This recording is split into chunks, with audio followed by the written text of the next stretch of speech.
Smart Ideas avec Ronan Decroix, bonjour.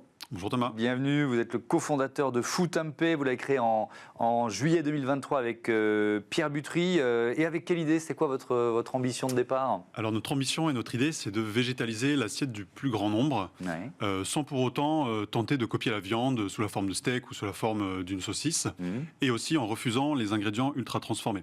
C'est-à-dire qu'aujourd'hui, lorsqu'on veut éviter de manger de la viande, lorsqu'on veut réduire pour des raisons environnementales sa consommation de viande, on est souvent tenté d'aller vers des simili-carnés, etc., qui ont le mérite d'exister parce qu'ils ont un impact positif sur l'environnement, mais qui sont généralement composés d'ingrédients ultra transformés, et donc ça se fait au détriment généralement de notre santé. Donc voilà, donc nous, notre idée, c'est ça, végétaliser, mais sans ultra transformer. Et donc, ça s'appelle Footempé, c'est quoi un tempeh? Alors le tempeh, en fait, c'est un plat à la base qui est indonésien, un plat historique, qui finalement exploite la fermentation de légumineuses. Donc aujourd'hui, on peut travailler le soja, le pois chiche, la lentille. Donc ça, c'est notre première compétence, c'est la transformation de la graine en un bloc solide avec une matrice à travers les grains qui permet d'obtenir quelque chose qu'on puisse ensuite exploiter, découper et mariner. Donc en fait, c'est tout simplement de la fermentation de légumineuses. D'accord. Et donc aujourd'hui, vous produisez en France. Pour qui? C'est quoi le modèle de Footempé? Alors c'est vrai qu'on n'en a pas parlé, mais aujourd'hui, ce qui est très important, c'est de produire. C'est un projet avant tout industriel. Donc on a notre premier atelier pilote à Lille, qui est, alors je vais pas dire sorti terme, en tout cas qu'on a équipé à partir de janvier 2024 et qu'on a mis en service en juin pour une première production en septembre. Aujourd'hui, on produit en marque blanche pour une grande marque en réseau bio.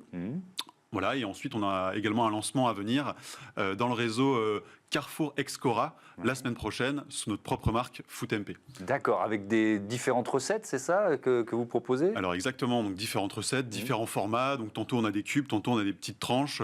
Ça peut être mariné au curry ou mariné à des recettes type provençal par exemple. Et alors ça se cuisine comment? Alors justement, moi qui suis absolument pas cuisinier, mais ça m'intéresse de savoir comment ça se cuisine. Alors justement, en fait, c'est très simple à cuisiner. L'idée, c'est qu'il n'y ait pas de difficulté lors de la mise en œuvre. Donc finalement, il faut simplement faire réchauffer une petite poêle avec un petit peu d'huile pour faire roussir un petit peu les dés de tempeh. Et ensuite, on peut les mettre dans des plats de la vie de tous les jours, dans une salade, dans un curry de légumes, par exemple. Ça, c'est très bon et très savoureux. Et donc, ça va remplacer les protéines qu'on pouvait avoir avec de la viande, c'est ça? Alors tout à fait. Aujourd'hui, on a un produit qui est très riche en protéines. On est aux alentours de 18 à 20 grammes de protéines pour 100 grammes, ce qui se rapproche des taux de la viande. Et donc, en effet, ça prend toute sa place dans une alimentation type végétarienne ou flexitarienne.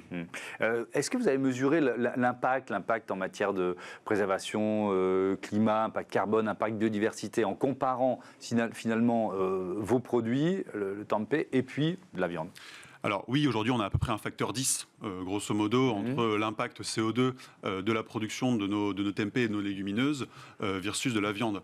Aujourd'hui, pour produire 100 grammes à peu près de protéines animales, il faut un espace d'environ 150 mètres carrés.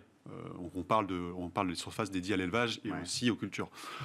En ce qui concerne les légumineuses, on est plutôt aux alentours de entre 5 et 10 mètres carrés. Donc vous voyez que l'utilisation des sols est largement diminuée et tout ce qui va avec en termes de pollution et d'utilisation d'eau notamment. La filière, elle existait en France? C'est des produits qui sont produits en France depuis longtemps? Alors, par rapport à notre matière première, la légumineuse, je ne l'ai pas dit, mais elle est française et biologique. Elle vient d'Occitanie, majoritairement, donc l'ensemble est français. Et aujourd'hui, le produit tempeh tel qu'il existe, il est assez peu répandu en France. On le retrouve dans quelques magasins bio sous sa forme brute, mais sous sa forme cuisinée, c'est vrai qu'on ne le retrouve pas beaucoup. En tout cas, pas de production française. Donc, avec une nouvelle étape qui est votre propre marque que vous lancez. Alors, il y a toujours, quand on crée une entreprise, la question de la chaîne logistique. Comment vous positionnez là-dessus? Alors la chaîne logistique, nous on est sur un produit frais.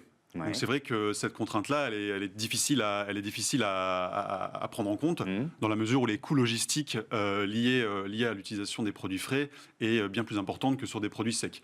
Donc c'est vrai qu'aujourd'hui, nous, on travaille avec des grands transporteurs qui arrivent à mutualiser les transports pour essayer de diminuer d'autant l'impact du transport sur le produit. Merci beaucoup, Ronan Decroix. Bon vent à Footempé. On vous souhaite le meilleur avec cette toute jeune entreprise. Voilà, c'est la fin de ce numéro de Smart Impact. Merci à toutes et à tous de votre fidélité à Be Smart for Change, la chaîne des audacieuses et des audacieux. Je vous donne rendez-vous demain pour une nouvelle émission consacrée à la transformation environnementale et sociétale de notre économie. Salut!